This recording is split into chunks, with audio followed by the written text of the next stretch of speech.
The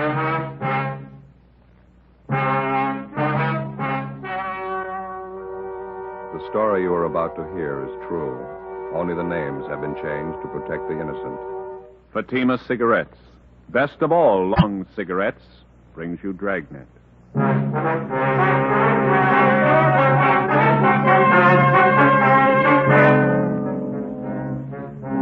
You're a detective sergeant. You're assigned the homicide detail. You go to an apartment in answer to a shooting and dead body call. Her husband tells you it's suicide. The facts show it to be murder. Your job? Find out. You'll be amazed when you compare Fatima with other long cigarettes. You'll find they now cost the same. But in Fatima, the difference is quality. You see, Fatima is quality king-size cigarette because it contains the finest domestic and Turkish tobaccos superbly blended. And Fatima is extra mild, with a much different, much better flavor and aroma than any other long cigarette. So compare Fatima yourself. Fatimas now cost the same as other long cigarettes, but your first puff will tell you... Ah, that's different. Yes, in Fatima, the difference is quality. Ask your dealer for Fatima, the quality king-size cigarette. Best of all long cigarettes. Start enjoying Fatima tomorrow.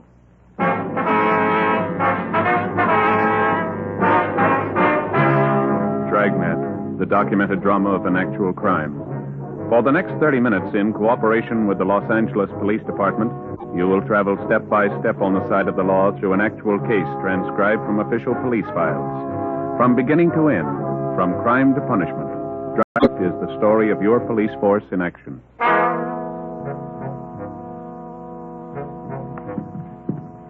It was Sunday, March 9th. It was windy in Los Angeles. We were working the day watch out of homicide detail. My partner's Ben Romero. The boss is Thad Brown, chief of detectives. My name's Friday. It was 4:35 p.m. when we got to the first floor of the Kelsey Apartment Hotel. Apartment 112.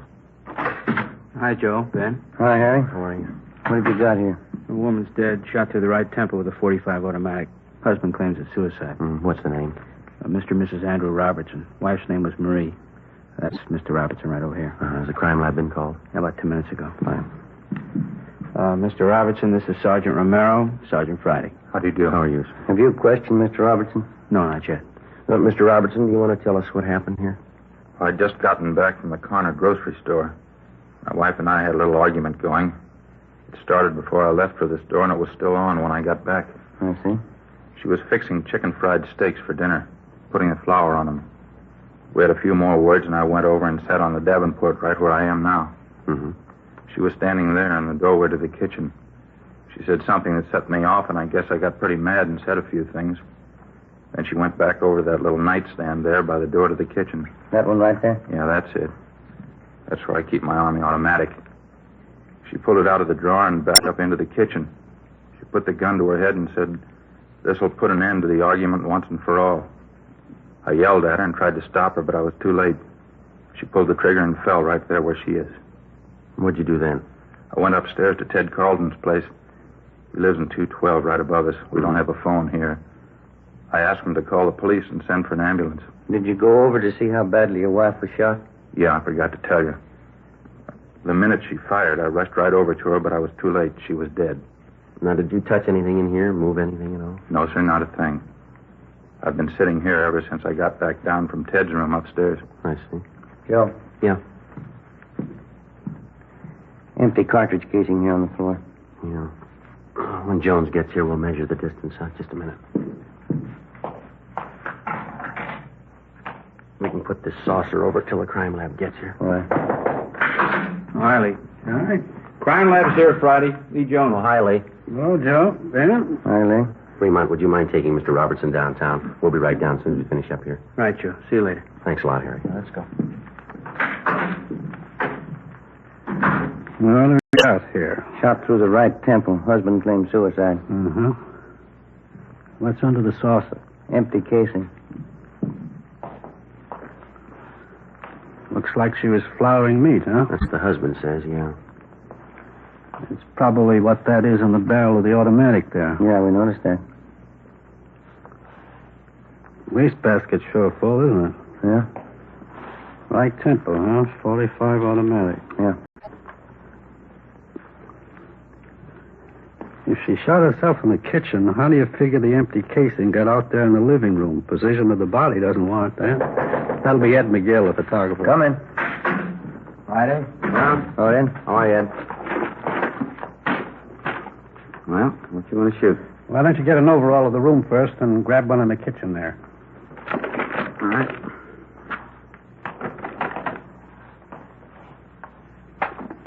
You want to wait till I get that saucer off the casing, Ed? Mm-hmm. Okay. All right. Mary, you want to move over there, love? Oh, yeah. Thanks. All right.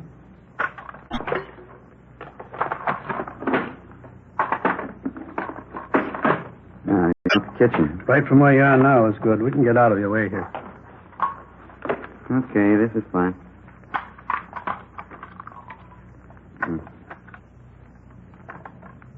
Mm-hmm. Now, right over the body. Better get that chair to stand up. Oh, yeah, here you are.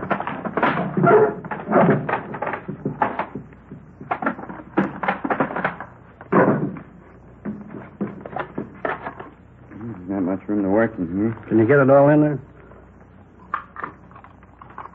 Yeah, I think so.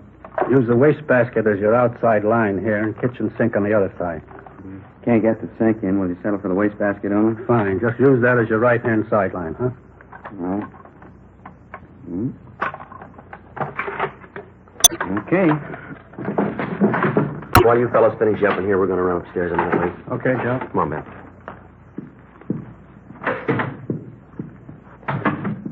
Where do you want to go first, Duto? Well, that's this Ted Carlton Robertson mentioned in it. Yeah, the fellow who's supposed to have called in. All right, yeah. Here it is, right at the head of the stairs. Yes? Police officers. You're Mr. Carlton? Yes, that's right. Come in. Thank you very much. This is an awful thing, isn't it? Yes, sir. Well, we understand that you're a friend of the Robertsons. Yes, I am. Have you found out anything yet? You think Andy killed her? We don't know. We haven't completed our investigation. Oh, I see. I'll bet that's the way it was. I hate to say that, but from all indications, it certainly looks that way. Mm-hmm. How do you mean? The argument, the shouting, then that single shot. I don't know, but it sure struck me that Andy did it. When did the argument start? Was it prolonged, do you know? What do you mean? When did it start? What time, you know? Well, this one today started about 3:30 when Andy got back from the store, but they've been arguing ever since I've known them. How long have you known them? About 2 years. Those two never should have gotten married to begin with, if I'm any judge. Are you married? No, sir, I'm not. Wonder if you could tell us. Did Mrs. Robertson ever say anything that would lead you to believe that she was in fear of her life? Well, yes, she did. One time Andy stalked out of the apartment down there, and Marie came up here to see me. She was in tears, all broken up about it, as usual during these spats. Oh, I see. She said, I'll try to remember exactly how she put it. She said, Andy gets so mad sometimes I think he's going to kill me. What did they usually argue about, do you know? Oh, different things. This particular time that I was telling you about, I think it was over his being late for dinner. Oh, I see. Now, aside from this one instance, is there anything else that you can tell us? Well, Andy has a terrible temper, that I know. We used to go out and bowl once in a while, Marie, Andy, and myself. We had to stop. Every time he'd miss a spare, you'd think it was the end of the world. Would he usually seem to take it out on his wife? Most of the time, yeah. Although I must say I caught it a few times myself. Abusive language. She really carried on over nothing at all. Mm-hmm. Did Robertson leave his wife home alone much of the time? No, not any more than usual. Seems like he always wanted to get home just so they could argue. Everybody in the apartment house knows about him. So you said that Mrs. Robertson came up here after that one particular argument, is that right? Yes, it is, sir. Well, did she come up here often? No, not very often. Just when she was unusually upset and her nerves were on edge. But only then when Andy rushed out mad. Well, do you know whether or not Robertson owns a gun? Yes, I believe he does. Matter of fact, I know he does. One night we were having trouble with prowlers, and he came up here with his automatic. I see. Later on, I think I asked him where he got the gun. He said from the Army. Was there anything else you can add, Mr. Carlton? I was the one who called the police. You knew that. That's what we understand. Didn't Andy tell you? He came up here right after the shot and asked me to call the police for him. They don't have a phone. Well, exactly how did he tell you? What do you mean? Well, what were his exact words? Can you remember them? Well, he said, my wife's shot. Call the police and get an ambulance quick. And what was your reaction to this? I'd heard the shot, so I wasn't too surprised. But when Andy came running up here, I knew before he said a word. You could tell just to look at him. You could tell what? Something was wrong. I had a hunch all along that this might happen someday. What's that? That Andy had killed his wife. Ben and I continued questioning the various neighbors in the apartment building. Their stories all matched in every detail. The Robertsons had been known to argue, quite frequently and quite loud. None of the neighbors could definitely say that they had ever heard Andrew Robertson threaten his wife. All of them volunteered it would be entirely possible. We put in a call to R&I. We found that there was no previous record on Andrew Robertson nor his wife, Marie. Before Lee Jones had finished his investigation, latent fingerprint men had arrived, and the men from the coroner's office were standing by for removal of the body. We canvassed the neighborhood and checked with the various merchants in the area. They could shed no further light on the death of Marie Robertson. The coroner removed the body from apartment 112, and Lee Jones continued with his investigation. Ben and I returned downtown for further interrogation of the suspect. Everything I've told you is the truth. Would you mind going over it just once more? All right. We had our quarrels and arguments, and I guess some of them were pretty bad, but I'd never do a thing like this to Marie. Well, you don't seem very upset about all this, Robertson. I'm not crying, if that's what you mean. I'm sorry she had to do it. Tried to stop her, but there was nothing I could do. Well, you seem to be taking all this pretty well under the circumstances. I don't know if I can explain how I feel about it. You see, Marie and I weren't too happy the past couple of years. We've been married 8 years, and I guess from the start we never could hit it off. Did you used to argue quite a bit? No, not at first we didn't. Just seemed that we've drifted apart the last couple of years. We seemed to fight all the time over nothing at all. I honestly believe we fell out of love. Well, would you mind telling us again exactly what happened this afternoon? First of all, I got up. I always like to sleep on Sundays. She asked me to go to the store. That started the argument. She knows I don't like to go shopping, but it seemed like she was always forgetting something, and I'd have to go. Mm-hmm. When I got back from the store, she was making chicken fried steaks for dinner. Mm-hmm. She was putting flour on the meat. We argued back and forth for a minute, and then she stepped into the living room. I went over and sat on the Davenport. All right, go on. We had a few more words, and she went over to the small nightstand by the kitchen door and took out my Army automatic that I kept in there. She backed up into the kitchen and pointed the gun at her head. Here. She said this will end the argument once and for all. As I said, I was on the Davenport about 12 feet away from her. I yelled at her. What'd you say? I said, Marie, put that gun down. It's loaded. Before I could reach her, she pulled the trigger. Then what'd you do? I rushed over to her, but it was too late. She was dead. Mm-hmm. What happened then? We don't have a phone, so I rushed upstairs to the apartment right over us, Ted Carlton's. I asked him to phone for the police and the ambulance. Did you tell Carlton about your wife? Yes, I did. I told him she'd been shot. Then where'd you go? So, just like I told you, out of the apartment, I went back downstairs and waited in the living room for you people to get there. Did you go near your wife's body? No, I did not. Did you always keep that gun loaded? Yes, I did. I always kept it loaded and actuated. The shell in the chamber, but I kept the safety lock on. Marie knew how to operate the gun because I showed her for when I was out late. Mm-hmm. She wasn't strong enough to actuate it, but she could work the safety. Did your wife ever try to commit suicide before? Not to my knowledge. Mr. Robertson, you sure that everything you've told us is the truth? It's the absolute truth, every word of it. Well, sir, here's the way it looks to us. We think you killed your wife. I didn't. Let us lay out a few things for you. We talked to your friends and neighbors in the apartment house. We have people who will testify to the fact that your wife was afraid that you might kill her. She told one man that. It isn't true. I don't know what she may have told somebody, but I didn't kill her. It's a known fact throughout the entire apartment building that you and your wife had violent quarrels. The kind of arguments, from all reports, that could easily lead to something like this. I told you we argued, but I didn't kill Marie. I couldn't do a thing like that. Mr. Robertson, we've made a preliminary investigation of your apartment.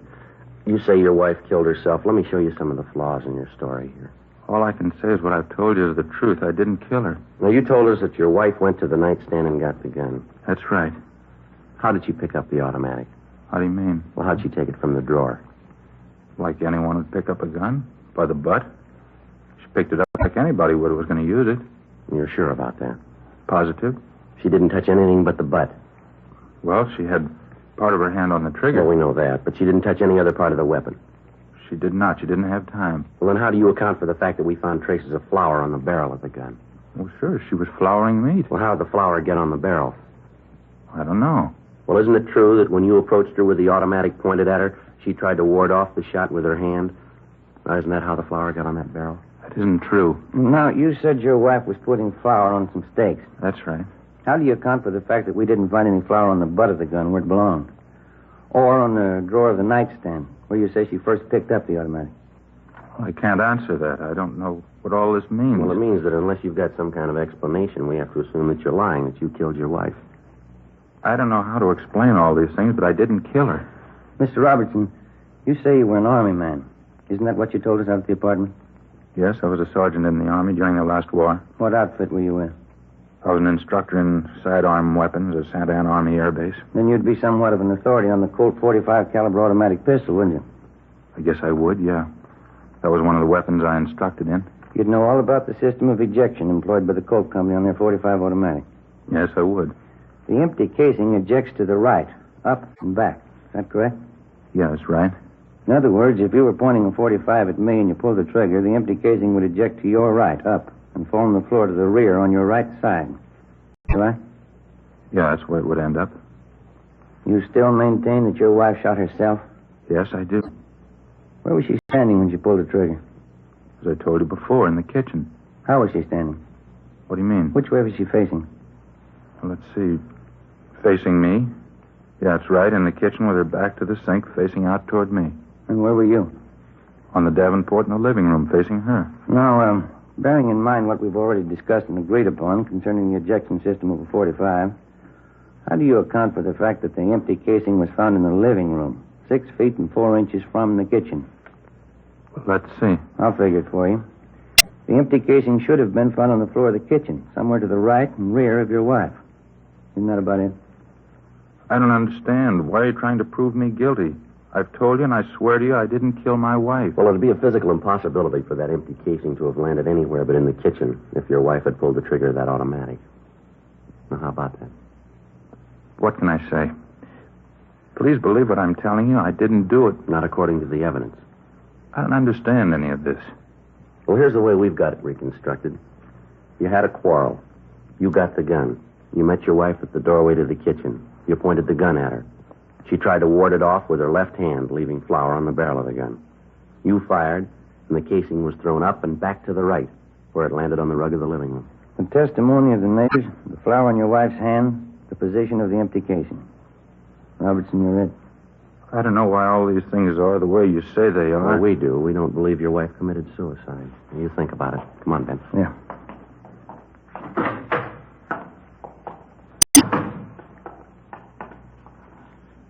Well, what do you think? Evidence we've got so far has got him tabbed. Yeah. With all that proof, he still refuses to cop out. Something doesn't jibe. Maybe we can find out why.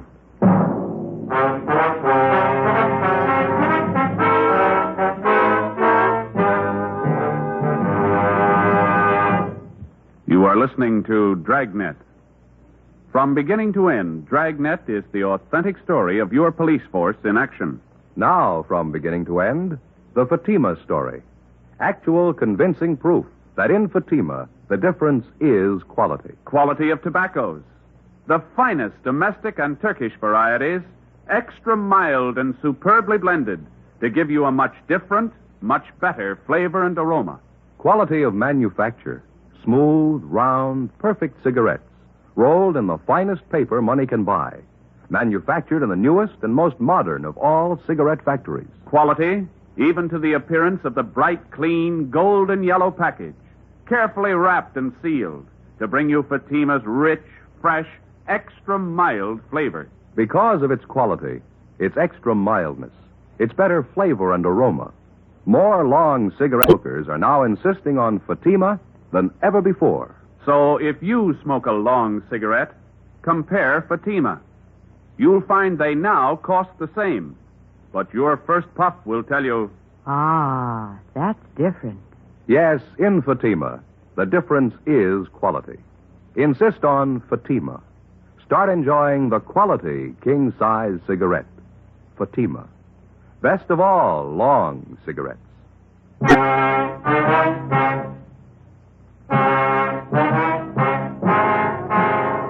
We had Gene Bechtel take Andrew Robertson's statement. We had his testimony that his wife had committed suicide, a fact that he couldn't prove and that we could disprove. We had before us the final investigation. All evidence was taken to the crime lab for analysis. The photographs taken at the scene were developed and brought in for careful checking. In accordance with Robertson's story, both he and his deceased wife were given paraffin tests to determine the presence of nitrates. Both of them were fingerprinted, and latent prints detail started to check them out. Teams of men were sent out to talk with the close relatives of the two people. Sunday, March 9th, 7 p.m. We got a call from Lieutenant Lee Jones that he had the final results of his investigation. We went over to the second floor of the Central Station, crime lab. Got a couple of things for you. Okay. How'd you make out with Robertson? Well, he insisted it was suicide. What's your ID on it? Let me show you what we got. All right. Yeah, look at this.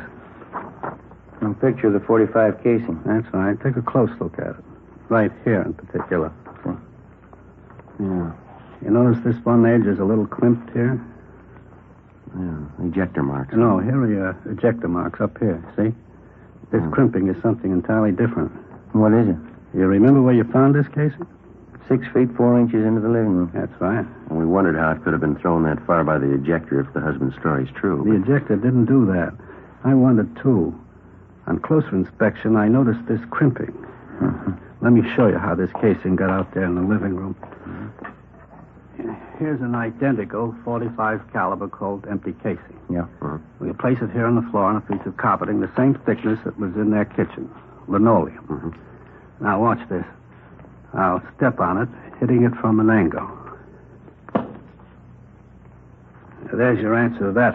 When the husband ran over to his wife's side, what did he say he did? Yeah, it's about the size of it. He stepped on the casing accidentally, and certainly not caring about it at that moment, it bounced out into the living room just like a tiddlywink. Now, here. Notice the casing now, the crimping. Check it against the photo. Looks exactly the same way. It matches. Did the flour on the barrel of the gun, it was flour, by the way, did it figure in for you fellas? Well, yeah, we figured the wife was trying to ward off the gun when he pointed it at her. Certainly the logical deduction. Now, let me show you how it really got on there. Here's that shot of the kitchen out there. Yeah. Notice the wastebasket here? It's pretty full, isn't it? Yeah, we noticed that when we were out there. What you probably didn't notice is this. Here's a blow-up of just that section where the wastebasket was. Can you see what's on the top of the stuff in the basket there? Yeah, can you hold it over here, Lee? Little Yeah. lights in. Yeah, it looks like a flour sack. Is that That's right, an empty flour sack. Now, figuring the position of the body in relation to that wastebasket, when she dropped the gun, it fell from her hand, striking the wastebasket, bouncing off, and landing on the floor where you found it. You said when she dropped the gun, you figured it was suicide? It's beginning to shape up that way, isn't it? There was no flour found on the butt of the gun. That part of the automatic didn't come in contact with the flour sack. Yeah, but at least she was flouring meat. It'd be... There were no traces of it on her right hand, on the palm, just on the back. In checking the clothing, we found streaks of flour where she could have wiped her hands clean before picking up the gun. Yeah, and out there we could only see the backs of her hand. The coroner checked that through, huh? It doesn't look like he killed her. There's more here. As you know, we ran paraffin tests on both the victim and Robertson. Yeah. Here's the results of the test. See. Andrew Robertson, known nitrates negative. Marie Robertson, evidence of nitrates positive. She fired a gun, he didn't, huh? That's it. There's something else. Here's the report from latent prints. Smudges. One good thumbprint, right hand, belonging to Marie Robertson, indicating she was the last one to handle a weapon. Well, that's about it, Lee? No, that's more for you. Now, this shot was taken facing the east wall of the kitchen. That's the wall that would be on anyone's left, sitting on the Davenport in the front room. That's right. Wouldn't be possible to see that wall from the Davenport. No, it wouldn't, that's right. You can see the white X where we located the slur. Yeah. Relative to the position of the body, if she was standing, holding the gun at approximately a right angle with the side of her head, the bullet would come to rest approximately 4 inches below the crown of her head. Yeah. Does it check out? The coroner says she was 5'4". The bullet was found at a height of 5 1/8, proving that she shot herself rather than anyone else doing it, judging from the inclination of the bullet. As you know, this is critical. Yeah. From what it's worth, the condition of the wound indicates that it was inflicted from extreme close range. Fair point when you consider that most people wouldn't submit to being shot from close range without a struggle or unless taken by surprise. Well, from all reports, we know she wasn't taken by surprise. Well, that's it, fellas. That's all we have. Well, thanks, Lee. It's sure enough. Crime Lab, Jones. Yeah, right here. Just a minute. Either one of you. All right, Lee, I'll get it, huh? Thank you. Friday. Oh, hi, Harry. You did, huh? What's that? Mm-hmm. Yeah. Do you have the letter with you? It does, huh? Yeah? Yeah, right, Harry. Thank you very much. Bye. Harry Fremont. He just left Marie Robertson's mother. What'd she have to say? Well, Fremont says she gave him a letter. He's on his way in with it now. It was written by Marie Robertson. Says something about taking her own life. Her mother says that the husband couldn't have done it. Says the daughter's shown indication in the past of wanting to take her own life. Well, not about saying she said. Makes you feel kind of good, doesn't it? Yeah. Finding a man clear on a charge instead of having to hang him up. Come on, Ben. Right. Where you headed? Back cross street. Wait till I get my coat. I'll go with you. What for? I want to see him, too, when you tell him.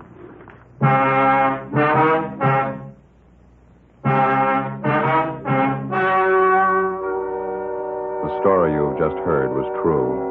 Only the names were changed to protect the innocent. On March 12th, the hearing was held in the office of the coroner, City and County of Los Angeles, State of California. In a moment, the results of that hearing. And now, here is our star, Jack Webb. Thank you. Friends, a great many listeners have written us saying that they first bought Fatimas because they liked our program. But they go on to say that after smoking their first pack, they agree with everything that we've said about them. That Fatimas are extra mild. That they do have a better flavor and aroma. Well, naturally, we're pleased when you get acquainted with Fatimas because all of us on Dragnet are convinced Fatima is the best of all long cigarettes. When you buy your first pack, I'm sure you'll agree. In Fatima, the difference is quality.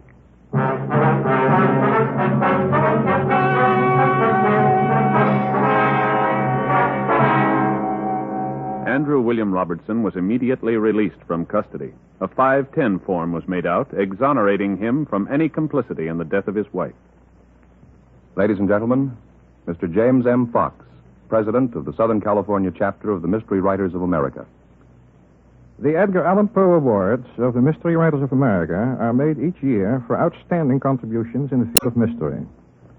This year, by a nationwide vote of 300 professional mystery writers, the radio award goes to Dragnet for consistent excellence in the use of the medium in the best traditions of our craft.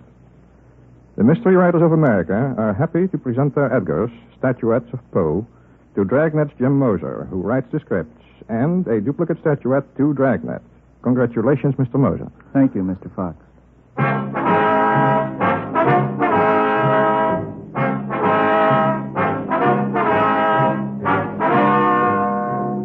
You have just heard Dragnet, a series of authentic cases from official files. Technical advice comes from the Office of Chief of Police W.H. Parker, Los Angeles Police Department. Fatima Cigarettes, best of all long cigarettes, has brought you Dragnet, portions transcribed from Los Angeles. Stay tuned for Counter Spy, next over many NBC stations.